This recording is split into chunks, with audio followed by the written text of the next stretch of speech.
وقتی که در کنج دلت انبار غم داری، آرامی و در خود شبیه ابر میباری.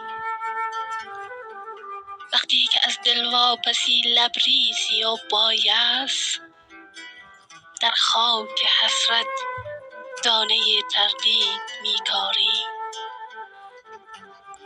وقتی برایت اصلا نباشد هیچ تضمینی، تا دستهایت را به دستی امن بسپاری.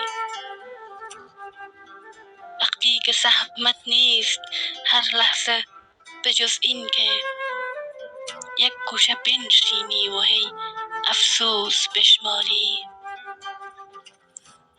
وقتی که هر شب از هجوم بیقراری هات با چشمهای بسته خوابیده بیداری. وقتی که قلبت میزند اما گریزان است از امتداد این تپیدن‌های اجباری. وقتی که دنیا با تو کاری کرده که دیگر پیوسته حتی از خودت هم سخت بیزاری.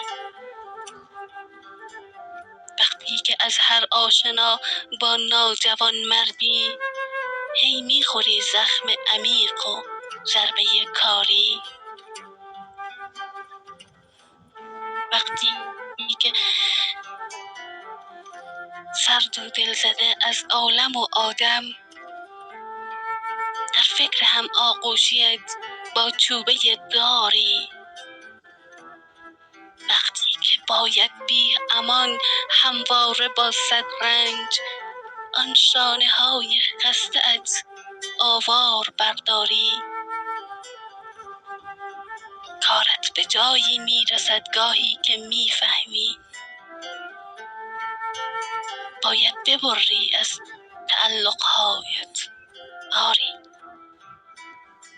مانند انسان نخستین کاش میشد رفت دور از تمام خلق عالم گوشه غاری. حالا که اصلا بر نمیدارد کمی حتی از روی دوش دستهای زندگی باری. باید که بی مکث و تأمل دست سردت را در دستهای مهربان مرگ بگذاری. مهر سکوتی بر دهانم بود اما خب سخت است گاهی بیش از این هم خویشتن داری. مهر سکوتی بر دهانم بود اما خب سخت است گاهی بیش از این هم خویشتن داری. تقدیمتون دوستان.